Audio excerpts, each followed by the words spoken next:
Spiritual ceremonies are very sacred.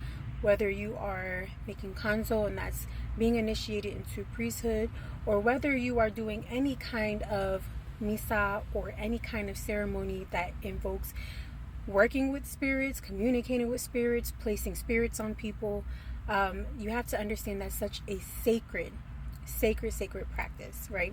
And it is very sacred to your physical body and to your spiritual temple. So when you're going to someone, you have to understand that not everybody has good intentions. Some people are doing it to get money, whether they are assisting you with buying spirits or placing spirits onto you or giving you spirits so that you're able to work with them. No matter what practice you're doing, you have to understand that not everybody who is here or who has that title has good intentions and want the best for you, right? You always have to be very patient during this journey and allow your spirit to be led to the right people. Take your time, okay? Even as someone who's been in this practice for a while or in multiple practices, it had taken me a very, very long time to get to the point where I'm at. And I've done, I have many elders that I've, dealt with, some who I am still in contact with, some who I'm not in contact with because of some negative experiences I've had with them.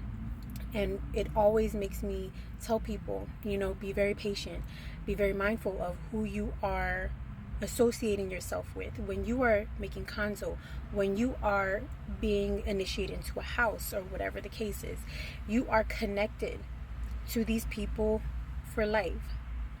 You have a cord connected to these people. They perform ceremonies. They've performed, secret ceremonies or secret rituals on you and with you. So you are connected to these people. Don't rush into anything and take your time to understand certain things.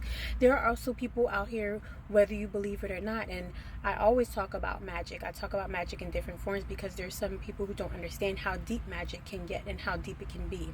That they can place crackheads, spirits of the dead, I'm talking about tranquil spirits on your head, right? And you're thinking you're having a whole spirit and being initiated to be able to work with the spirit or serve the spirit or have access to the spirit and its secrets.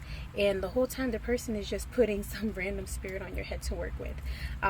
Almost like Kindoki when they are summoning a spirit of the dead, a spirit for hire, and you're working with it. But this time it's placed on you, okay? And stop rushing to get into something, to get somewhere, to have a title, because at the end of the day, having a title is not going to give you experience. It's not going to give you knowledge. It's a title. When people, become some kind of priest or some kind of spiritualist, some spiritual individual, depending on whatever practice you are going to, you are somebody who's working a pot or working with spirits, or just some kind of practitioner, sorcerer, whatever, right? We could put names on it. When you become that, you have to understand that with experience, that's how you become a great one. Just because you have that title does not automatically mean that you are great, you're amazing at what you do, because you have to practice, you have to understand. It's trial and error. It's a lot of really getting to know what your purpose and what you want to do while you're here. That's the most important thing that matters. Not that title, right? That title is great, cool, because you have credentials, but it means nothing if you don't know how to work whatever it is that you're here to work.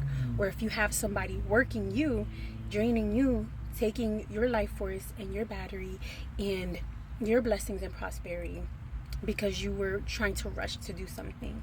This journey is not something, and it's a lifelong journey. It's not something that you wake up, decide to do one day, and then you master everything. No, you will forever be working at something, forever learning something, forever gaining knowledge, forever, putting pieces into a puzzle so that you're able to get a bigger grasp on it. But understand, be patient, right? Vet out whoever it is, or allow spirit to put that person into your path. You don't have to always try to look for someone. Sometimes you might just put that, into the universe, and the universe will let you know who it is. I've had so many people tell me that before, like I just randomly came across your stuff and looked into it, and you just seemed like, you were somebody who I gravitated towards. And sometimes that's just how it has to work. But once you start seeking and looking for certain things, you might get more than what you bargained for, more than what you asked for, and put yourself in a really fucked up situation. So just be patient during this journey.